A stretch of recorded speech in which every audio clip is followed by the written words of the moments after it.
Yeah, man. So today I'm with Larry Olubamiwo. Yes. That's it, right? So like, just tell us about yourself. Like, who are you right now? Before we take it back, what do you do on a day to day now? So, I'm an actor. Former professional boxer. Still martial artist, and also a day trader. You day trading? Yeah. Do day trading. Yeah. What indices do you use? So I do forex. I do gold. Yeah. Gold, USD, obviously. I made a lot of money on the gold. Oh yeah, when it was pumping up. Yeah. I know a lot of people did. Yeah. Some crypto, but not only Bitcoin and Ethereum. The rest I don't bother with the altcoins. Those three mainly. With forex, it's mainly Euro USD. Okay. Yeah. Oh, see, I never knew that. So we'll get back to that in a second. No worries, man. Could you just take us back to like growing up? Where you from, like area wise? Were you born in this country? Yeah. I was born here. Actually, it's funny enough. I was born in South London. Okay. And a lot of my family are predominantly in South. Okay. I was born in St Thomas's, but in Tooting? Lambeth. Okay. Yeah. But I grew up in Hackney. Okay. Yeah, I grew up in Hackney. So what happened was I went to Nigeria when I was 4. Came back when I was 8, and started living in Hackney from there. When you went to Nigeria, who was you living with? I was living with my mum and dad. They all went back. Oh, you all went back. Yeah. Okay. And then stayed there for 4 years and then came back. So, managed to learn Yoruba out there. So okay. Yeah, man. So what was growing up in Hackney like back then? What year was that when you were growing up? So you're talking about late 80s. Okay. Yeah, late 80s. What was Hackney like in the late 80s? Hackney was a war zone, man. Yeah. Hackney was a war zone because you got by the time I was like 11, 12, that's when the Hackney Tottenham War kicked off, and I had so many friends like get shot, even die, because of that. That went on for years. And then even Hackney itself and surrounding areas like Stratford were just a toilet, to be honest with you. It really was. It was really bad, man. Was you involved in any of the Hackney? I wasn't, but I was always around people who were involved in it, which was actually made it dangerous for me. And I'll give an example of that. When I was in secondary school, we had an acquaintance, Carl Henry, and I think his brother, who was like 2 years below him, wasn't involved in any beef. Was chatting to a couple guys on the road near Dalston. Car came by him and shot them up, and he got killed. No way. You know what I mean? So it's like, it's you got even being around people who are involved in the beef, you got to be careful. You know what I mean? So yeah, man, it was quite precarious. But again, like as I got older, like, and I'll give you another example. I know you're going to go into this later, but I just want to go into an example of the Hackney Tottenham War. When I was in prison, towards the later part of my sentence, I was in a prison called Stamford Hill, which was an open prison. And so that's still about now? Huh? That prison's still about? Stamford Hill, yeah, still about in Kent, yeah. Oh, in Kent, Yeah. I thought Stamford Hill. Yeah, a lot of people make that mistake. But so you have pretty much, like, it's an open prison. You have pretty much the running of the prison. You have a key to your cell and whatnot. So I used to go to the gym all the time in the morning and work out with these guys. And we got chatting. Turns out all of them from Tottenham. And they found out I was from Hackney. But there weren't no beef. Like, it was just like, they then found out who I was, and I found out a couple of them were, and they were like, we know you know the players. We know you're not involved in no beef. It's not that. We're just happy to just get on. I'm like, cool, no problem.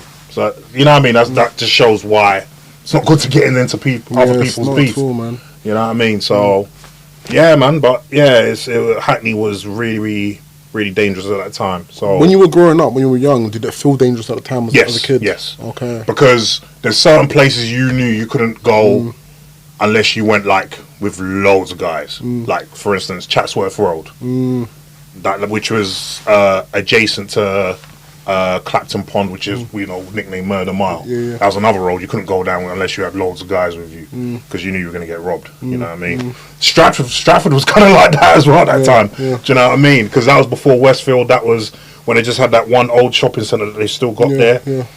Yeah, it was quite hectic, man. It was quite hectic. But with the Olympics came the gentrification, and the area got a lot better, and now it's pretty much yuppified. Cause it's proper now. Which, do you know what? I'm happy for. I'm happy about it, because a lot of people generally are not happy about gentrification, but I think in this instance, it was for the better. You know what I mean? Same as Brixton. Brixton has been gentrified as well, but I think it's for the better, to be honest. I agree as well, man. Yeah. I think it's for the better, man. I think people have to just up it, and things have to get like developed and involved. Yeah, it can't stay the same forever. No, definitely. I want to ask, what type of kid were you when you were growing up? Like, what were you into? What was I was kind of shy sometimes. I was kind of introverted sometimes. Were you always big growing up? Yeah. Okay. Because my dad was a big guy, so but I had a lot of my family members on my mum's side were big as well. So because I think her grandma, my mum's grandma, was like 6'7". Yeah. So but yeah, I was always quite a big kid. Very active, very much into my sports, and sometimes introverted, sometimes extroverted. It just depended on the situation. I was, Did you have siblings? Yeah, I was the oldest, and I am the oldest, should I say? And I got one brother and two sisters. Okay, nice. Yeah. So when would you say life started changing for you? Because you said that you touched prison. Like, walk me through the steps before you got to prison. Like, what was going on? What were you dealing with at the time? So I think was there a turning point before? I don't necessarily think there was a turning point. I think basically what it was is that growing up in Hackney, there was a social, economical kind of level that most people were at that point living in Hackney. It wasn't like how it is now. So my parents, obviously being old school Nigerians, always promoted education, right? And which is good, but I mean, to a certain point, I think if it's encroaching on someone's dreams, then maybe not. But anyway, they wanted me to go to university because I was quite academically sound, and I didn't want to go to university. Eventually, I cracked and I went to university. What university did you go to? I went to the University of not East London. Queen Mary. What did you study? Pharmaceutical chemistry. Okay. Yeah. So, going to uni, and then having friends who didn't go to uni and they were into that life, making loads of money, and me not having any money. It's just like, and then obviously I can't ask my parents for money because they've barely got any money. They're trying to raise a family. It was like, what can I do to make money? And even though that wasn't really my sort of thing, I just got suckered into wanting more money and basically doing whatever I got to do to get it. So, So what was you doing? So basically, we were robbing brothels. Okay. Yeah, we were robbing brothels. Well, just you? Or? Me and a group of guys. I think there was about 5 of us overall. In Hackney? Or? No, in the West End. Because at that point there was they don't have no more technology, but they used to have the phone boxes with the cards in. Yeah. So you used to pick up a card, ring them, say, "Oh yeah, I'm coming round." Go around, and then we'd steam in through the door, or someone would go around, check it out the day before, and then the day after we'll go in there and move to it. So that's basically what we used to do.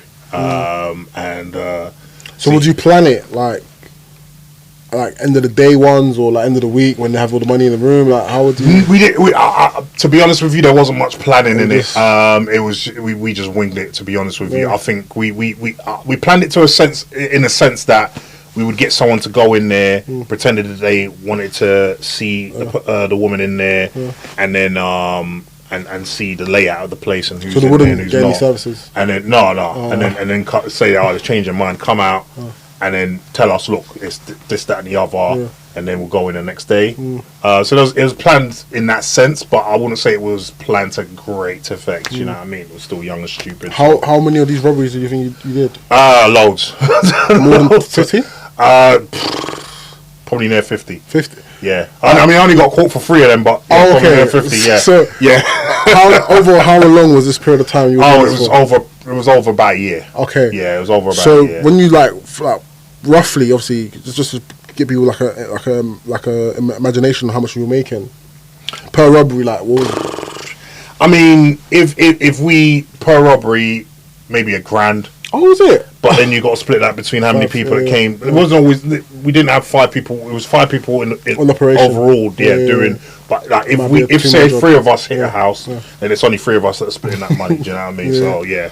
But obviously, like I say $1,000, and I'm kissing my teeth at it. But at that time, being 20 years old, and if and we're not hitting one a day, we're hitting like if we hit if we do those robberies, we're hitting 3-4 a day. Okay. Do you see what I'm saying? Okay. So it made sense. And at that time, that's for a 20-year-old, that's money. You know what I mean? So wow. Yeah.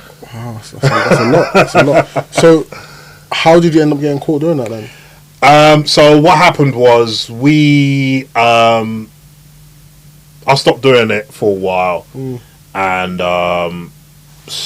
two of my friends who were with the group carried on, and they got caught doing it, and obviously they told them we were involved as well, and then we all got caught. How did you actually no, we didn't all get caught. One of them got caught, told the police about. I think he didn't blatantly tell them, but they kind of made him, you know what I mean, let it slip. He snitched. And then 2 of us got caught. Yeah. Two guys never got caught, and they got away with it basically. So 3 out of the 5 of us got caught. But so did someone snitch on you, or did you get caught in the act? No. He snitched on me. Yeah. Oh, okay. Are you guys still friends?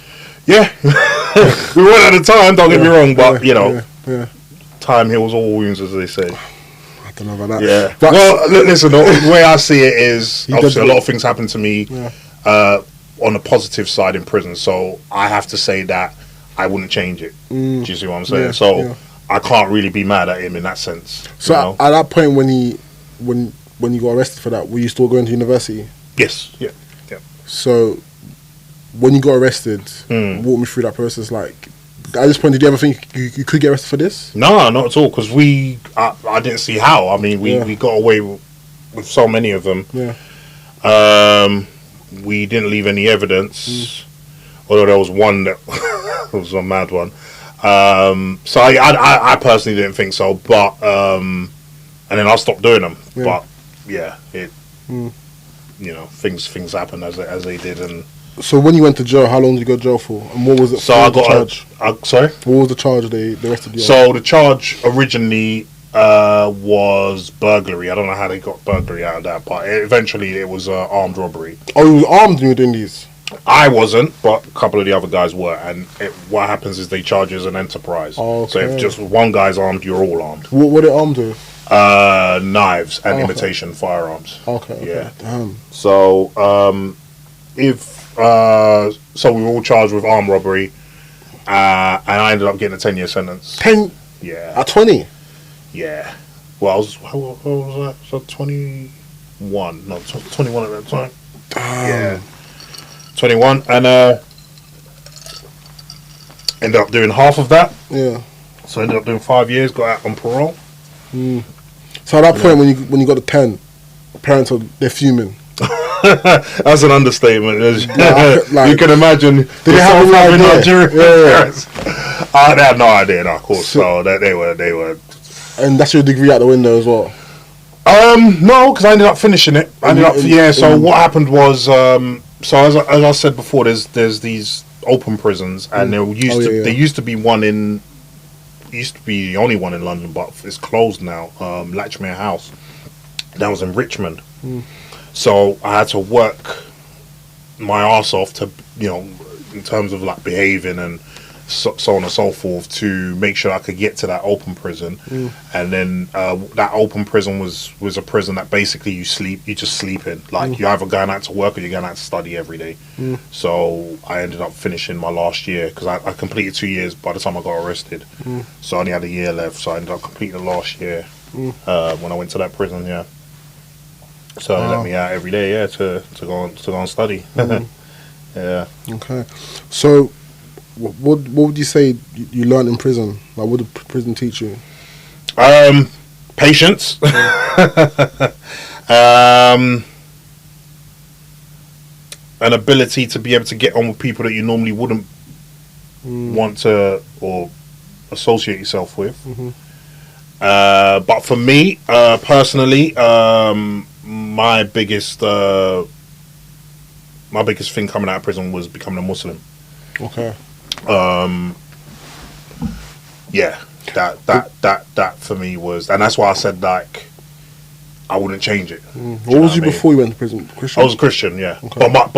So half of my family are Muslims and half of my family are Christian. So most of my mum's side of the family are Muslims, although a few of them have become Christian, and then my dad's side of the family were Christians. So I was raised as a Christian, but I was always aware of Islam, but I didn't study it properly until I went to prison, and became a Muslim in prison, and I haven't looked back since, and alhamdulillah, there's a very stigma happy. Of people going to prison and finding Islam.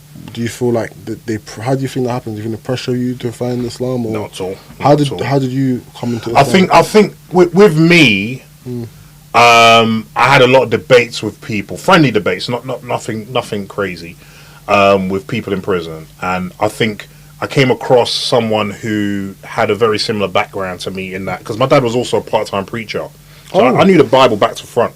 Oh, wow. So what used to happen before prison was I used to be able to debate a lot of Muslims and win debates. But then I found someone who in prison who had the same thing, like his dad used to be a preacher, and he became a Muslim, and he actually knew Arabic, a Jamaican guy, and had a debate with him, and he schooled me on a few things, and then he said, "Listen, go read your Bible, and you'll see what I'm saying." And I said, I know the Bible, but let me read the stuff that you're saying. So I read that. I asked for some more literature as regards Islam, and I got some more literature from outside, from friends that I knew, sent in to me, and over a period of a few months, I decided that that was the right path for me. Okay. So how old was you when you took the deen? I would say I was 22, 23. Also, like middleweight in your sentence? Yeah. Okay. Yeah. So, when you came out of jail, what was that like? How hard was it to rebuild yourself? And was your family there supporting? Like, what was? My family was supportive, but I think my mum wasn't pleased with me at first, so she didn't really want to be supportive. But I think because you became Muslim. No, well, that was part of it actually. Yes, that was part of it. But I think she was just angry about the whole thing, and I think in that instance, she wanted to see that I've changed, basically. So, it was difficult. Don't get me wrong, but the one thing about me, my superpower, as some people would say, is that I'm the eternal optimist. And I've been like that since I was a kid. I always see the glass half full instead of half empty. Yeah. And hence why I've been able to do what I've been able to do since coming out. But I was just determined to do what I wanted to do, and was also determined not to become a statistic. I agree. So obviously the statistic is that most people that come out of jail go back in, just get into all sorts of nonsense and so on and so forth. So I was determined not to be that. So when you came out of jail, how did you stay out of jail? Were you boxing at this point now? Or? So I was boxing before I went to jail. in an amateur club, and I was determined to carry on with that. So, yeah, carried on, went to another amateur club, and carried on training. You know, boxing, working. What were you doing for work? I was working in the gym at that point in Sobel Leisure Centre. I was a membership sales advisor. Yeah, Finsbury Park. Oh, yeah. Actually, that's a funny story because I remember when I sent my CV in for that job, got the interview. At no point in that interview was my criminal record brought up. Okay. They then said that I got the job on my first day. Then they wanted to ask me to do a CRB check, but I said, fine, do it. And then when they found out, they were like, oh, well, you can't have this job. And I'm like, no. The first opportunity the first opportunity you gave me to tell you, I told you. Yeah. So, you told them already? No. You told them then? Yeah. Because you're always told that if you've got you must always disclose it once you're asked, but only once you're asked. You're not obliged to volunteer that information. Do you see what I'm saying? Yeah. So unless you ask me, I'm not going to tell you. You know what I mean? Yeah. So the first opportunity, I didn't fill in the application form that was going to ask you. I handed my CV in, and the interview process, they never asked me. So, do you know what I mean? So, I remember they said, oh, well, we're going to have to investigate this and you're going to have to stay home and blah, blah, blah. And the first thing I did was phone up a lawyer and say, yeah, look, what's the situation? And they were like, yeah, they can't let you go because... They really had you? Yeah, you did everything right. So so in the end, after 6 weeks, they were like, okay, we're going to have to pay you for this 6 weeks, and if you want to continue working, you can. Did you stay? Yeah. I needed a job. So, I had to swallow pride and just crack on, you know? Yeah. But yeah, I worked there for a few years until boxing, before I turned pro and had a few bouts and became quite well known and was able to... When did you become pro? My first pro bout was, I think... Yeah, it was 2008 actually, October 17th, which is the day before my birthday. So yeah, that was my first pro bout. Yeah, okay. Yeah, that was at Your Call on Sky Sports as well. Yeah. How was like when you came? So you came out of jail. What age were you when you came out of jail? I was 26. 26. Just about to be 27. Yeah. So the time from coming out of jail and doing your pro fight, was that where you were seeing your life going? Was that what you were envisioning? Yeah, my thing was to become the best boxer I could be, and living through that. And were your parents, or did you have a support system? Yeah, I would say so, but I wouldn't say so. How do I put it? I've got a support system in that. Yes, I have a home to go to, and so on and so forth. But did I ask my parents for money or anything like that? No. Do you know what I mean? Like, because even I felt embarrassed myself with everything I put them through to be to do that. So I basically just made sure that I was good in that sense, that financially and whatnot. You know, but obviously, like, I got my brother's like my best friend basically.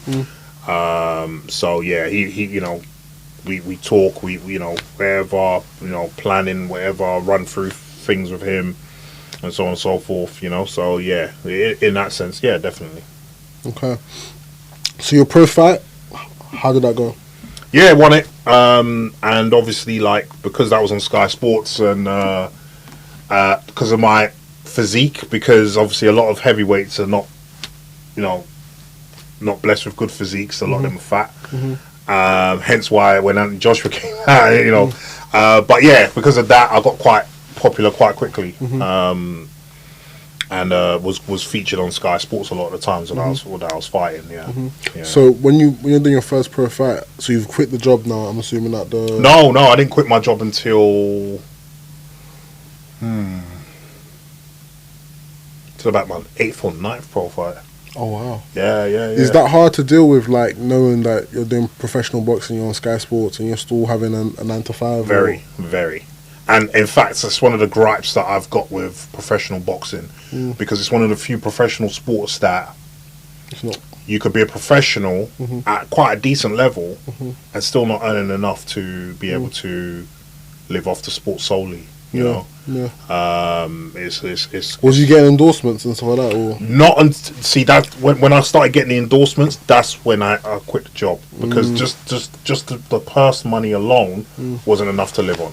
Do you know? How much would you get paid for a fight? When you're starting off like that, and if you haven't won like an Olympics or Commonwealth Games, like say for Anthony Joshua, for instance, you don't get paid much per fight. So my first few fights, I was getting like 1,500 a fight. Wow. Do you know what I mean? And you're not fighting very often. Like you're fighting once every 2 months, something like that. Do you know what I mean? So it's not a lot of money. And you still got to pay a trainer. You still got to pay exactly. Do you know what I mean? So basically, you don't even count that. But the good thing about me was, because I turned pro at 29/30, I had to get a move on. So I had to accelerate my journey somewhat. So by my 5th or 6th fight, I was fighting for quite a big title, in the Southern Area title, which I did win. Yeah. That allowed me to then push up the money. So then I started getting like 5-6 grand per fight. And then that plus the endorsements, when I won the there was a fight that I had against Dave Ferguson, and that was a English title eliminator. And Tyson Fury had the English title at that time. So that was like putting us, opposite each other, which was helping both of us to get that popularity and be in the public eye. So that's when the endorsement came in, and that's when I was able to quit the job after that fight, I remember. Okay. Obviously, because you knew coming into the boxing that it wasn't a well-paid sport. Why boxing? Like, because you know that it will end up being well paid. Okay. That you just have to get through the initial. Because after that Dave Ferguson, I was getting 5-6 grand a fight towards that Dave Ferguson fight. After that Dave Ferguson fight, then it was 10 grand a fight. Okay. Do you see what I'm saying? And how often are those fights? Again, every 2 months. So I in fact, I remember the fight that I had before the John McDermott fight. I got 10 grand for the John McDermott fight, and the fight before that, which was literally a month before that, I got 10 grand. So it was like two months, 1 month I got 10 grand, next month I got 10 grand. And if I'd have beat John McDermott, which I ended up not doing, then that could have been like 30-40 grand a fight, because I'd have been near to fighting for the British title. Right. Just a quick question: has any promoter there's a big boxing myth about people some fights are staged? What's your stance on that? So I wouldn't necessarily say staged, but close to. So there's a stage. So the stage that we're talking about in my career was when I was a prospect. So I'm coming up, so everything is in my favour. But I never had. So there was another part of my career when I was concentrating more on the acting, when I became a journeyman. Now, a journeyman's job is to give a prospect a good fight, but not to win. Okay. Basically, to bring the prospect along in their learning curve. So, do you think every prospect has a journeyman? As in, someone has journeyman fights? Yes, 100%. 100%. Okay. 100%. So will they pay you money to lose then? So, some journeymen are paid to lose because they're good fighters. So when I was a journeyman, everyone knew I was a good fighter because of what I did previously. So I was kind of paid more to make sure that I lost. And what would happen if you didn't lose? Well, your phone stops ringing then.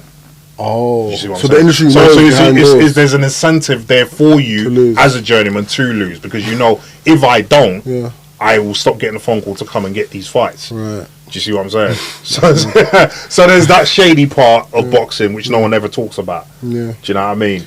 In another interview, you were speaking about how obviously you're talking about the anti-doping and stuff, and you said something that stood out to me. You were talking about how they make it seem like sports is fair. Yeah. But you were saying life is not fair. Just genetics and I wanted just to ask you a few more questions. Do you feel like at this stage now, do you still stand on what you said back then? 100%, even more. I agree on that. I don't feel like it's fair. Look, so the reason why I spoke about the fairness is because the two reasons the anti-doping brigade say that they are for anti-doping is to make sport fairer and to make it less dangerous. Okay. So those are the two reasons. So let's break that down. The reason why I brought up the fairness is because life inherently, which includes sport, is not fair. You got some people got better genetics than other people. You got some people that got more money than other people. You got people that got better coaches, better training facilities than other people. So inherently, you're starting with different levels of, straight away. So if anything, because most performance enhancing drugs are quite accessible to the masses, they're not that expensive. If anything, that levels the playing field. Do you see what I'm saying? Yeah. So that whole bullshit argument about fairness is null and void. Yeah. Then you take the other. I know you didn't mention this, but you take the other argument as well about it being safe. Let's use boxing as an example, because you hear a lot of arguments saying, oh well, a boxer on PEDs could kill someone. That argument supposes that no one's died in boxing before, which we know is nonsense, because many people have died in boxing before. It's a dangerous sport, right?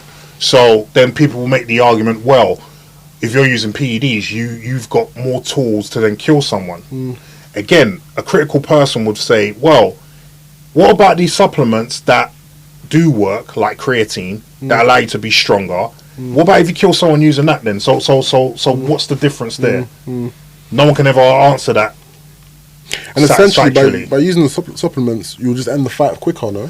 But this is, and that's another point. See, this is what I'm saying. So that's another point that you're a good point that you're making. So then, therefore, that person doesn't have too much punishment. Yeah. So there's an argument to be made that actually makes it easier.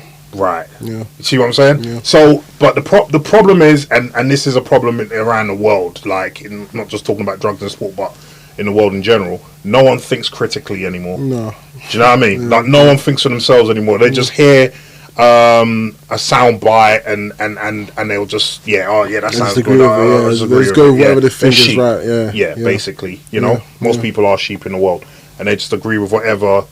Oh, that sounds right. Yeah, not doing any thinking or critical thinking or nothing. Just someone will say something and they'll think, because they said it, it must be true. Yeah, it must be true. Or this is the natural order of things. This is the way it's always been. So it must be all right. It must be. Or right. they'll just generalize something. Yeah, So I've never been like that. I've never been for that. So you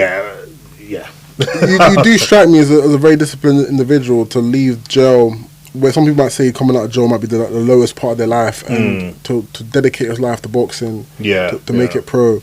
How important was discipline in your life? Oh, 100% important. 100% important. So the thing is, right, is if you take the prison thing away from my life up until that point, I was a very disciplined person anyway. Do you know what I mean? I was a very good student. I think I was in my secondary school. I got the top 8. I was in the top 8 for the best GCSE grades. Wow. Obviously, I did my A levels, passed those, and went to do a degree in pharmaceutical chemistry. You have to be very disciplined to do that. Do you know what I mean? And to a large extent, my family did instill a lot of discipline in us. Because they were my mum and dad are very hard working. My dad's dead now, but even they were extremely hard working. And they made sure that they instilled that in us, to make sure that because at that point, there was a lot of racism, not as much as it is now, but not as much now, but back then there was, and you were told you had to be better than anyone else to in any field that you wanted to be in. You know what I mean? So we had to take that on board. Then there's my uncle, who was he's a celebrity back in Nigeria. Like he used to be a sprinter, long jumper, and he competed in one. I think it was the '76 Olympics. What's his name? Tunde Makonjiola. Professor Chunde Makonjola. He's now retired, but he was a professor of University of Lagos. And I always used to look up to him. Do you know what I mean? He was like my hero. So why him and not your dad? Because he's the one that I wanted to emulate him as a sportsman. Oh yeah. You see what I'm saying? So and he was an academic as well. So he was a professor of psychology. So yeah, he because me and my dad, being real with you, we didn't really get on. You know what I mean? We didn't really get on. So I always looked at him as my father figure. You know. And to be like him, you have to be disciplined. So, so basically, what I'm trying to say is that the whole prison thing was a blip, and that was because of really the people I was hanging around with and being influenced not directly by them, but just by their lifestyle. So, but I'm still accountable because I made the decisions to do whatever I did. But just looking at their lifestyle, looking at my lifestyle, looking short term to the long term, you know, That's. So would you say it's easy for you to? Do you find it easy to be disciplined? For the most part, yeah. I do, but I'm only human. So at the end of the day, you know, you'll get certain times where, you know, your discipline kind of wanes a little bit. But I think for the most part, yeah, I am very disciplined, and I think the proof's in the pudding at the end of the day with what I've been able to achieve with my life. You know.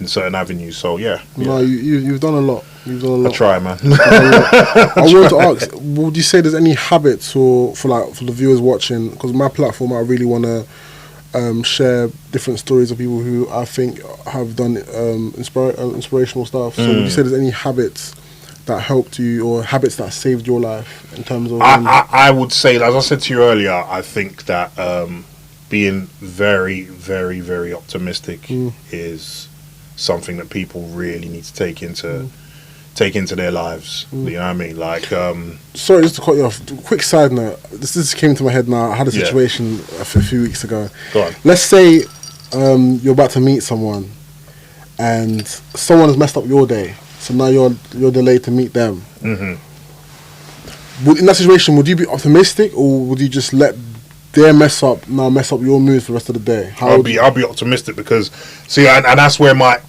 me being a Muslim comes in. Yeah. Everything happens for a reason. That's what I feel as well. Like, right, we're taught that as a Muslim, so you don't know what calamity you might have avoided from that. You know exactly. So gotta be optimistic. Same way all the time, but same way. Go back to what you're saying.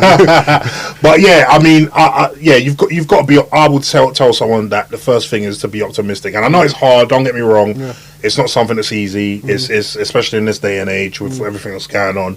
It's hard to be optimistic, but you've got to try. You've got to try. And if you're religious, whether you're Christian, Muslim, Jew, whatever, use that to be optimistic. If you're an atheist, just use the fact that despite everything that's going on in the world, there's more good than bad. Yeah. It's just that the bad gets the publicity. That's so true. Bad gets the noise. Yeah. But there's more good than bad. And I've had to learn that throughout my life as well. Do you know what I mean? Because it's very easy to switch on the TV and you just hear bad after bad after bad, and you're just like, what's the point? You know what I mean? Yeah. And I've had to school a lot of people on that because I had to tell people, for instance, if I thought like that after coming out of prison, I might as well just get into this life and just, you know, all of that. It's a good thing you didn't.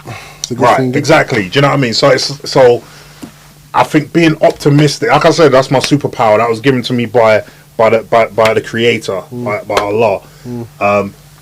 I believe that saved my life, being an optimistic person, being the eternal optimist. Okay. You know? Okay. And I think more people should think of it in that sense, that because there's a saying that says you never got anything positive from being negative, which is true.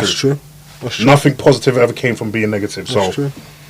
And you can't cry over spilt milk, man. If something happens, you got to take it with a pinch of salt and keep it moving. It's life. It's life. This life, and again, I use my Islamic principles. This life is a test.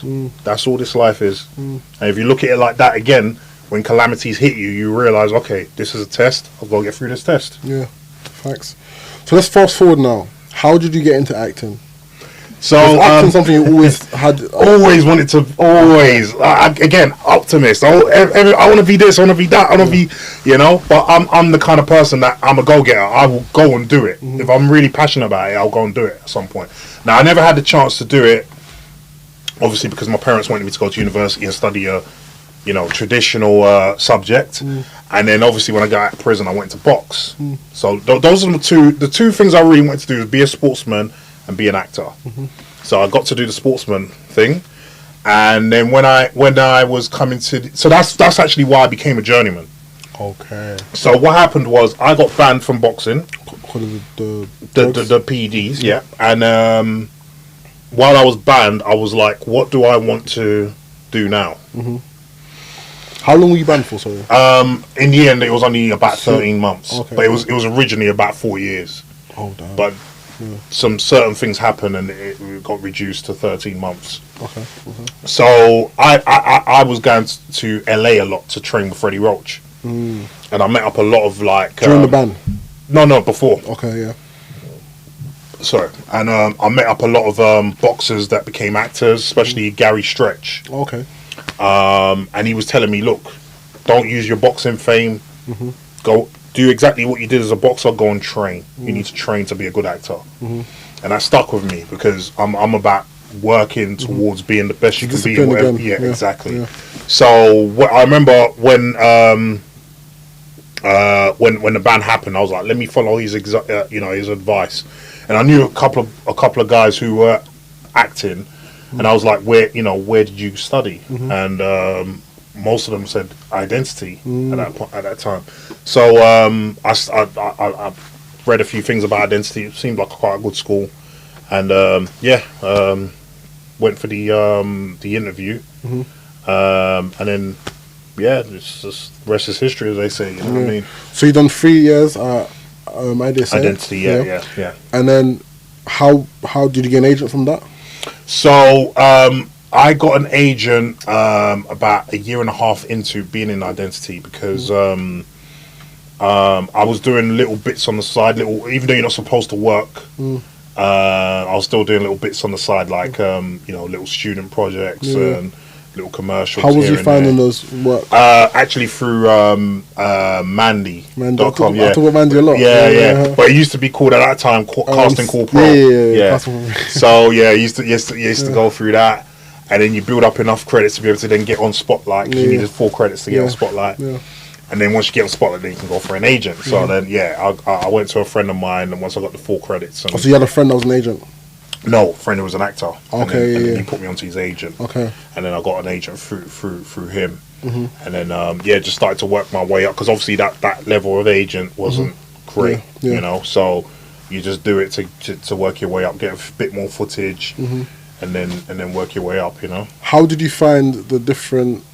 The dynamics between boxing and acting? Was there any similarities? There's a lot of parallel, a lot of similarities, a lot. You say boxing is still a performance at the end of the day. 100%.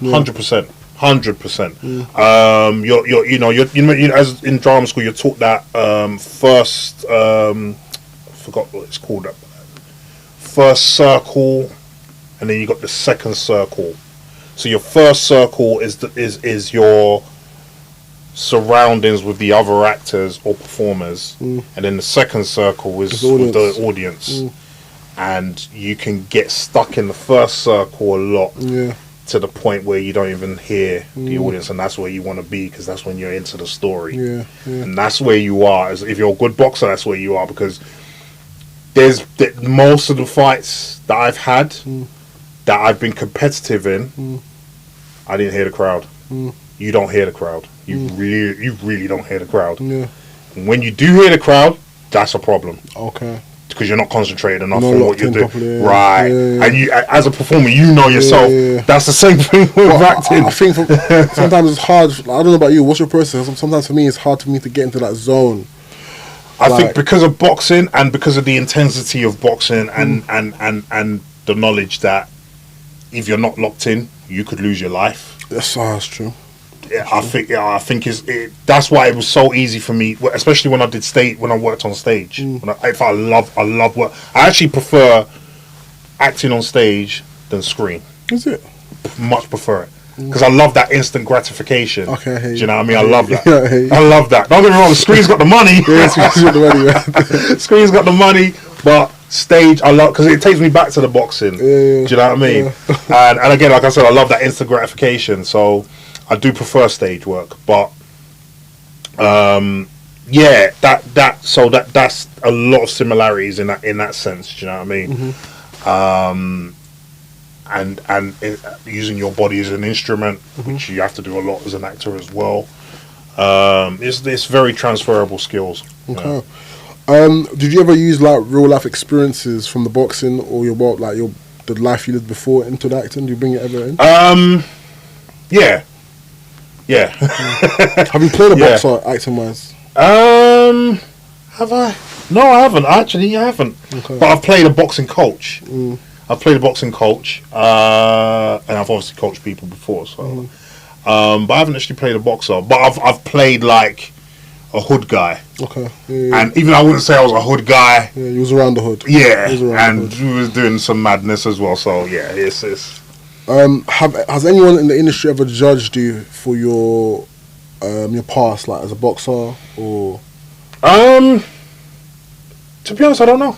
Okay. I don't know. Well, have you ever felt any sort of tension or any sort of friction? I haven't, to be honest with you. But do you mean my past as a boxer? As a boxer? No. I would have thought that would have been more of a good thing, advantage than an hindrance. So have you felt the advantage then? In some ways, yes, but not. A lot of people think I've had loads of advantages because obviously I was quite well known as a boxer. Yeah, that's not true. Maybe a tiny bit, but not much. Not much. Do you miss the fame? Oh, I don't care about that. You don't care about that? I don't care about fame. But I don't care about that. I mean, the only thing that I care about when it comes to fame is using it as a means to an end to get more work. Okay. That's all. I don't really care if anyone knows who I am. That doesn't really do anything for me. Okay. Do you know what I mean? Yeah, I know a lot of people like that stuff, but I like my life kind of private, to be honest. Yeah. Which is, I know, is a bit weird because I've chosen two fields where you are quite a private guy though. You don't really. Yeah, I don't put my life out even on social media. I mean, I'm on social media, but you just show the work. You just show the work. I don't put my life out there because it's not something that I want to. I want my private life private, and just to show the work really. Yeah. What would you think? These are some questions I wrote because obviously I know. In this generation, there's a lot of like talk about masculinity, and some might look at boxing as a very masculine thing to do. So I had a few things I want to ask you in terms of on what your stance is on this. What do you think young men are missing today? That's a good question, actually. Thank you. You've got a son, right? Yeah. Like, as he's growing up now, is there anything that you're looking at thinking like you wish he wasn't doing or he was doing more of? Or good actually, so with my son, I make sure that I do the things with him that I wish my dad done with me. I wish my dad was a lot more. I'm sure my dad loved me, but I never felt it, and it was never shown to me, like affection. And me and my brother are completely, because my brother has a son as well, and we're completely different. I'm always kissing my son, I'm always hugging him, and being physically affectionate because I want him to know your dad loves you. Do you know what I mean? Something that I didn't have, and like I said, I'm quite sure my dad loved me, but it wasn't their thing to, especially from that time. You know what I mean? Like to show affection like that, and I'm like, nah, I wanted that for myself. So I'm quite sure my son would want that from me, and yeah, I from what I've seen, he seems to thrive in that. So, and the same as my nephew with my brother. So, I think that is needed a lot. I think a lot of affection because a lot of for some reason, some men feel like they shouldn't show affection to their sons, which is weird. Because how are they going to learn to show affection to everyone else, especially their partners? Like they learn that from you. Do you know what I mean? So like, that don't make no sense. I agree. Yeah. Do you think men have enough spaces? To be honest, In honest, how? Like I met someone the other day and they were telling me that he's from like St John's Wood area, I think Maida Vale area, and he was telling me there's a like a place where these fathers meet up and it's just fathers in the local area and they just discuss like, I guess it's just like me time, like the fathers like. See, so it's funny you mentioned that because I was actually planning to do something with fathers where you go abroad for a couple of weeks. Oh, sick. And just have activities. Yeah. Do you know what I mean? Yeah. So that's actually quite interesting. I think men need that. Let me know more. you do that, man. Yeah, definitely. I might have a kid by then. Yeah. Yeah, no, I think men do need that. I think men do need that. Yeah. I do think there's not enough of that. Yes, I think there's a lot of stuff for women, mothers, but women are naturally they're more together and that's they're much more. I don't want to say emotionally intelligent because I think what's happened as a result of just the world and how it's developed is that men have been discouraged from showing feelings and emotions, whether that's from women, whether that's from other men. I can't pinpoint it, but I think generally speaking, men have been discouraged from showing that, and I can see how in some instances it wouldn't be beneficial for a man to do that, but I do think that a man does need an outlet where they can do that. Yeah, I agree. And I think with other men, that might be a better safe space for them to be able to do that. Just like with women, that they do that with other women. So, just to piggyback on what you just said, why do you think men struggle to be emotional and vulnerable? Because I think that a lot of women look down on that. Okay. And they might not want to admit that, but I think I think that is a point to make. I think women now have been are not very receptive to that. I think there's other issues as well, because I feel like some men also encourage that kind of thing as well. Yeah. But it's the chicken and egg thing, like which came first, you know? Yeah. So I can't really, but I think, those two things, and then it's just been perpetuated, you know? I agree. Yeah. I agree. I mean, don't get me wrong, I think there is times when a man does need to be a bit more stoic and not show emotion, but there's certain situations. I don't think that needs to be a norm. Yeah. Do you know what I mean? Yeah. Because we you know, women and men complement each other. So where a woman needs to be more emotional, the man needs to be more stoic, and vice versa. Do you know what I mean? In certain situations. So, just to piggyback on what you just said, what is currently? What is being a man? What does that mean to you right now, like in this day and age? For me, to be a man means to be accountable for your actions, to be responsible for your family, to lead by example.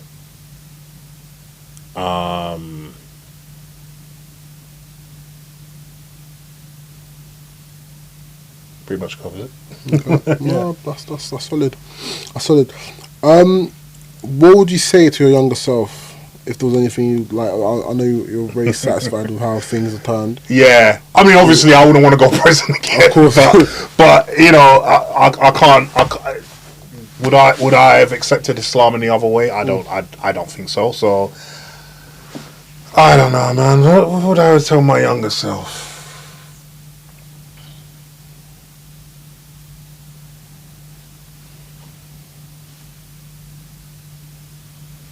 Possibly believe in yourself more.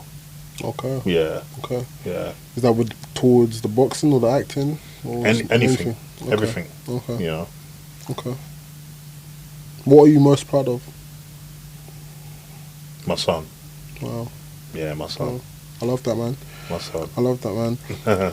Yeah, thank you so much for coming through. Like, I want just to know, is there anything that you got coming out? Anything that you want to promote? So I've got, as you know, I did a film. Tales from the Trap. Tales from the Trap. Sorry, we didn't even talk about how was the filming that? How was that like? It was good. It was really good. Obviously, like, I was a supporting lead. Yeah. And it was obviously it's an independent film, so it was like very truncated filming period. But I think it was 7 days filming for me. And it was really good though. It was nice working with some well-known musicians. I got to work with Fumes, the engineer. Okay, sick. He plays my boss actually, so big up Fumes. What sort of role were you playing? I'm playing Fumes' right-hand man. Okay. So he's a drug dealer, gangster type, and I'm his right-hand man. You know, but I'm quite involved in certain things, and but it's not a typical hood film. There's a little twists and turns certain places, so it's going to be a great watch. It's going to be a great watch. When does that come out? It's coming out in the cinemas in September.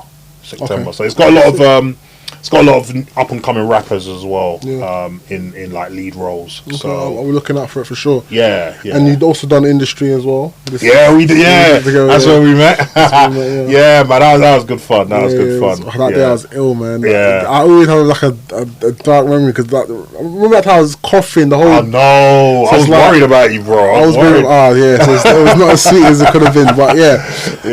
Thank you so much for coming through, man. No, pleasure, I really man. appreciate sitting down with you. So at my platform, No Turn, I want to talk to people who I think are doing impactful work in various different industries. Yeah. And when I first met you that time in the hotel lobby, and I was talking to you, your whole story was inspiring. You know, I appreciate it. From boxing to acting.